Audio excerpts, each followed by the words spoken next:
नमस्कार दोस्तों, स्वागत है आप सभी का मेरे चैनल पौराणिक कथाओं का संसार में। यह मेरा पहला वीडियो है और मैं बहुत उत्साहित हूं कि आज से हम मिलकर वेदों, पुराणों और हमारे महान ग्रंथों की अद्भुत और प्रेरक कहानियों की यात्रा पर निकलेंगे। हमारे इतिहास और पौराणिक कथाओं में छिपे ज्ञान, रहस्य और जीवन के अनमोल संदेशों को जानना बहुत ही रोचक है। इस चैनल पर आप पाएंगे कहानियां जो कभी आपको भावुक करेंगी, कभी रोमांचित करेंगी और कभी सोचने पर मजबूर कर देंगी। आज की हमारी पहली कहानी है सृष्टि की पहली सभा में नारद की शरारत। ये कहानी न केवल मनोरंजक है, बल्कि हमें एक महत्वपूर्ण जीवन संदेश भी देती है। तो आइए बिना किसी देरी के शुरू करते हैं। सृष्टि की पहली सभा में नारद की शरारत।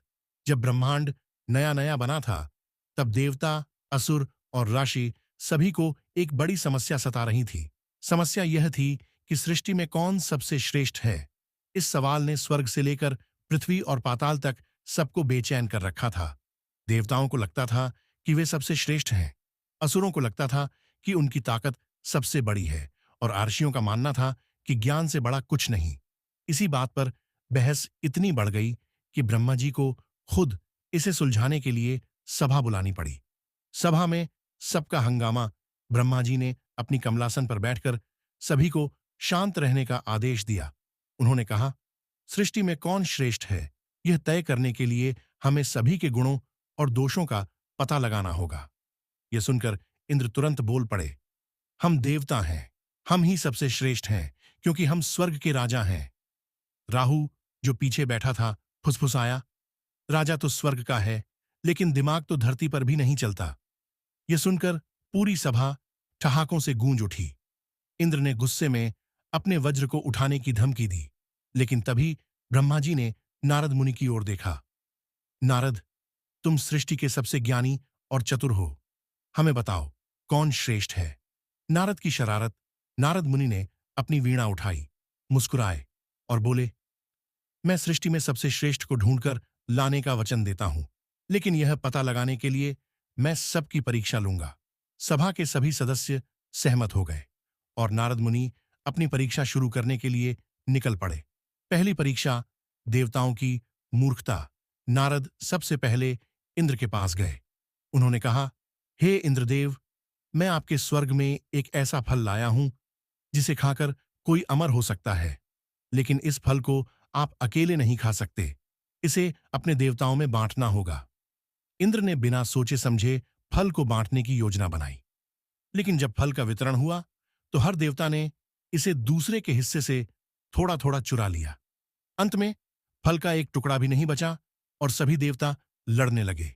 नारद ने यह देखकर ठहाका लगाया और कहा, अगर स्वर्ग में भी अमृता के लिए लड़ाई हो सकती है, तो देवता कैसे श्रेष्ठ हो सकते हैं।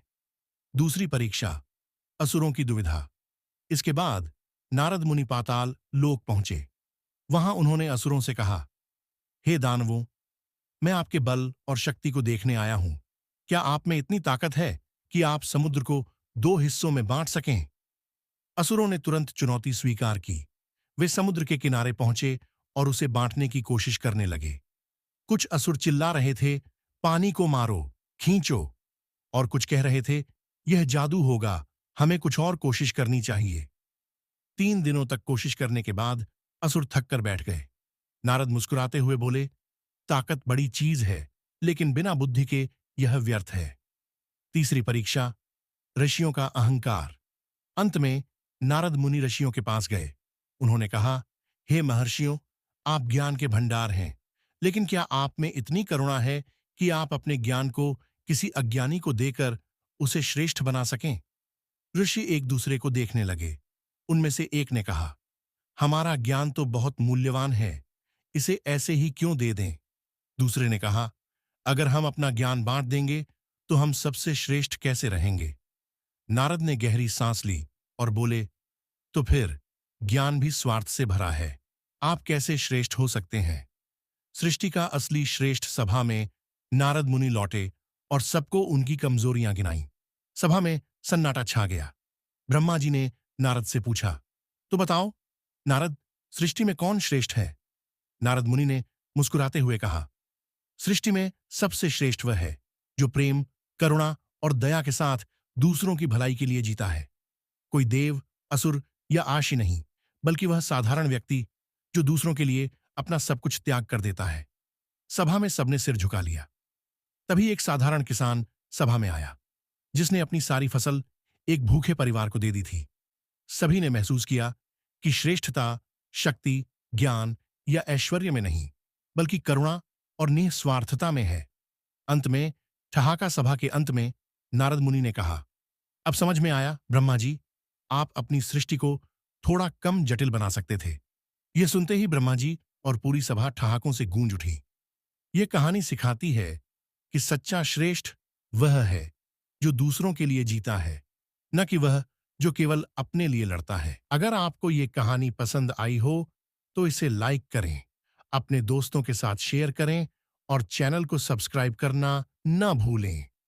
अगली बार ऐसी ही मजेदार कहानी के साथ मिलते हैं।